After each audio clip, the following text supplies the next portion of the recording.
Hi friends, welcome to Danny Telugu TV. వాతావరణం కొంత sound ప్రూఫ్గా లేదు. ఇదేమి సౌండ్ ప్రూఫ్ స్టూడియో కాదు. ఉదయం పూట కాబట్టి కుళాయిలు మోటార్లు కొంచెం సౌండ్ అది వస్తూ ఉంటుంది, కొంచెం భరించాలి. ఈ టాపిక్లోకి వెళ్దాం. సర్ప్రైజ్ అనేది యుద్ధంలో ఒక ఆయుధమే, కానీ అదే సర్ప్రైజ్ వెనక్కి వచ్చి మనల్ని కొడితే ఎలా ఉంటుంది? ఇబ్బందిగా ఉంటుంది. అమెరికా అధ్యక్షుడు డొనాల్డ్ ట్రంప్ వేసినటువంటి జోక్ ఇప్పుడు తనకే బూమరాంగ్ అవుతున్నది. ఇది ఒక జోక్ కథ కాదు, ఇది చరిత్ర చేస్తున్నటువంటి ఒక హెచ్చరిక. ట్రంప్ టెంపరితనం, తుంటరితనం ఇప్పుడు ఆయన నోటి దూల మిత్ర దేశాలను కూడా కోల్పోతుంది.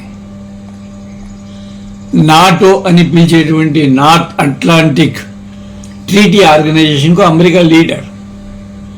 నాటోలో 32 దేశాలు ఉన్నాయి. United Kingdom, France, Germany, Italy, Canada, Belgium ఇందులో ముఖ్య దేశాలు. ఇవి కాక ఆస్ట్రేలియా, జపాన్, సౌత్ కొరియా కూడా అమెరికా పక్షంలో ఉన్నాయి. మిడిల్ ఈస్ట్లో రాగు ఇజ్రాయిల్ అమెరికాకు యూరప్ బేస్గా ఉంటుంది.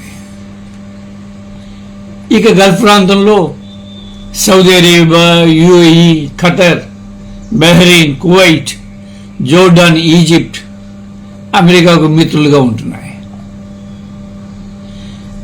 తన సైనిక ఆర్థిక బలంతో పాటు తన మిత్ర దేశాల బలంతో అమెరికా ప్రపంచంలో ఒక ఏకధ్రువ పాలన కొనసాగించాలని అనుకుంటుంది. చాలా కాలంగా దాని కోరిక.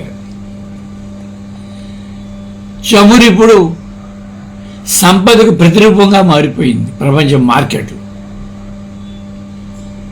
గ్లోబ్ మీద ఎక్కడ చమురున్నా సరే అది తనకే కావాలనేటువంటి అత్యాశతో అమెరికా వ్యవహరిస్తున్నది. ఇటీవల ఇజ్రాయిల్ ప్రోద్బలంతో అమెరికా చేస్తున్నటువంటి ఇరాన్ యుద్ధం మీద దాని మిత్రపక్షాలకు ఏకాభిప్రాయం లేదు. పైగా యుద్ధం గురించి ముందుగా తమకు చెప్పలేదనే కినుక కూడా వాటికి ఉంది. అమెరికా శక్తికి ఇక్కడే మొదటి పగుళ్ళు పడ్డాయి. అమెరికా మిత్ర దేశాలు ఇప్పుడు అమెరికాతో లేవు. ప్రపంచ చమురుకు ఒక రక్తనాళంగా రవాణాకు భావించేటువంటి హార్ముజ్ జలసంధిని వ్యూహాత్మకంగా ఇరాన్ మూసివేసింది. నావికాసేనలతో తరలి రండి, హార్ముజ్ను స్వాధీనం చేసుకుందామని ట్రంప్ ఇచ్చినటువంటి పిలుపుకు మిత్ర దేశాలు పాజిటివ్గా స్పందించలేదు. ఇది యుద్ధంలో అమెరికాకు మొదటి షాక్. తన F-35 స్టెల్త్ జెట్ గురించి అమెరికా చాలా గొప్పగా చెప్పుకుంటూ ఉంటుంది. ఈ జెట్ విమానాన్ని రాడార్లు కనిపెట్టలేవని, రాడార్లు అది కనిపించదని, అంచేది అజేయమైనదని, దాన్ని ఎవరు కూడగొట్టలేరని ఇలా ప్రచారం చేసుకుంటూ మార్కెటింగ్ చేసుకుంటూ ఉంటుంది ప్రపంచం మొత్తంగా. అది జరిగింది ఏమిటంటే ఇరాన్ టెక్నాలజీ అమెరికాని అధిగమించేసింది.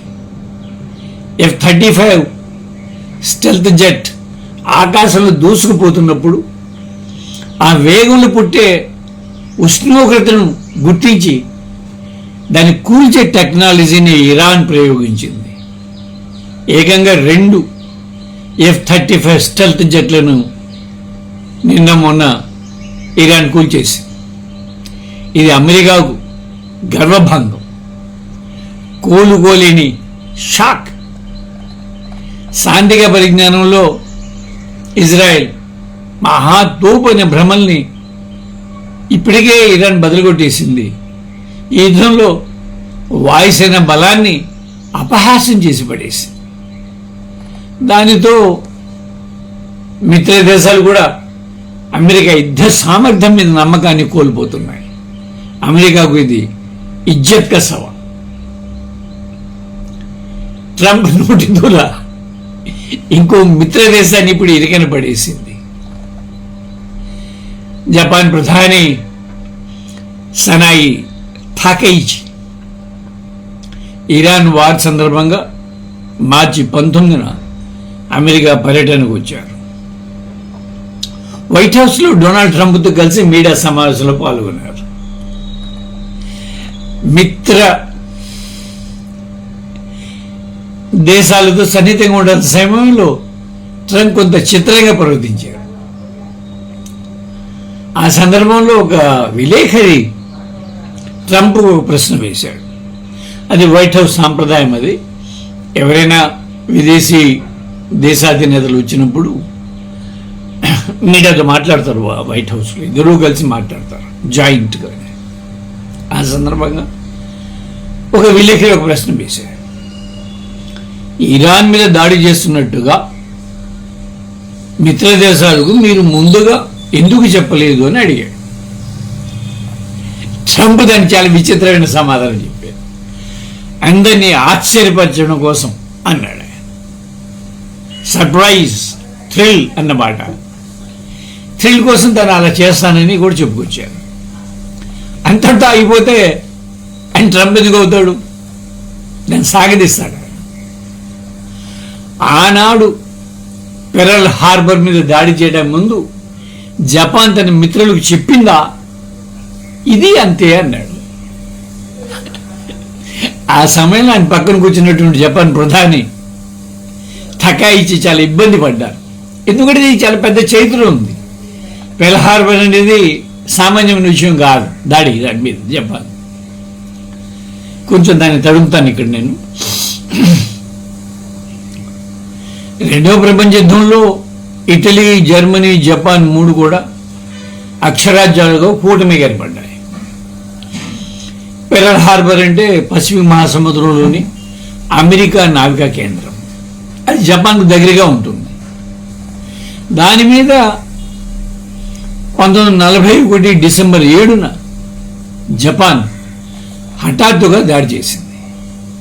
ఆ దాడిలో 2400 మంది దాదాపుగా అమెరికా నావికా దళ సైనికులు చనిపోయారు. మరో 1100 మంది సుమారుగా గాయపడ్డారు. పెరల్ హార్బర్ మీద దాడి చేసినట్టు జపాన్ తన కూటమిలోని దేశాలకు చెప్పలేదు. అంటే జర్మనీకి కానీ ఇటలీకి కానీ చెప్పలేదు. అది మరోవైపు అమెరికా అప్పటి వరకు రెండో ప్రపంచ యుద్ధంలో చేరలేదు. తటస్థ దేశంగా ఉంది, కొనసాగుతుంది. అప్పటికి పెరల్ హార్బర్ మీద జపాన్ దాడి చేయడంతో అప్పటి అమెరికా అధ్యక్షుడు ఫ్రాంక్లిన్ డి రూజ్వెల్ట్ ఆ మన్నాడే జపాన్ మీద యుద్ధాన్ని ప్రకటించి మిత్ర రాజ్యాల కూటమిలో చేరాడు.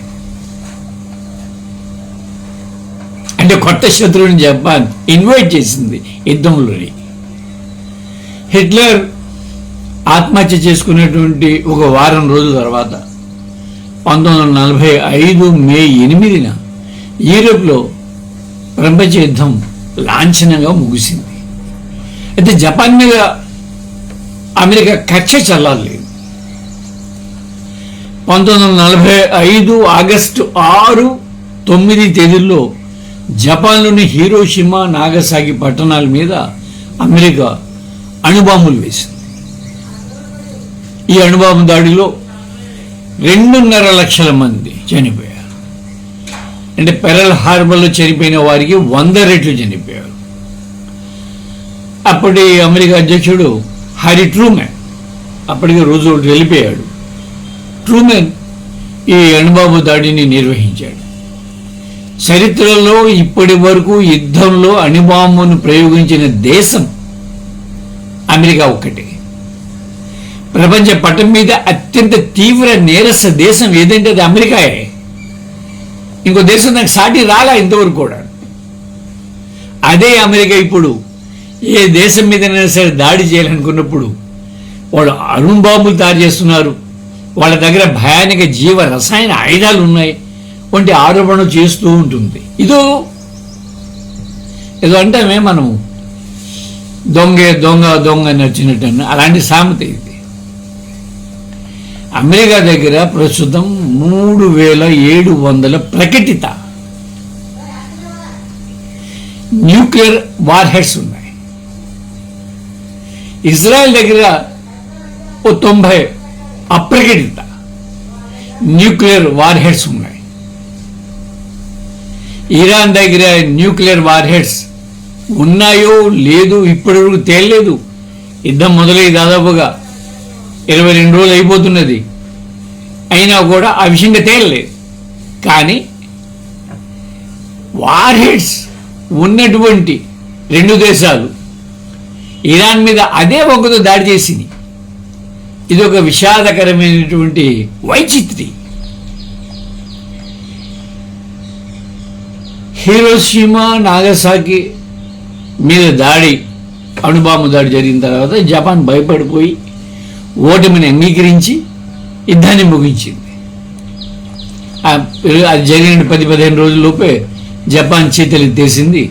రెండో ప్రపంచ యుద్ధం అలా ముగిసింది. ఆ తర్వాత చాలా నాళ్ళు జపాన్కు అమెరికాకు పడేది కాదు.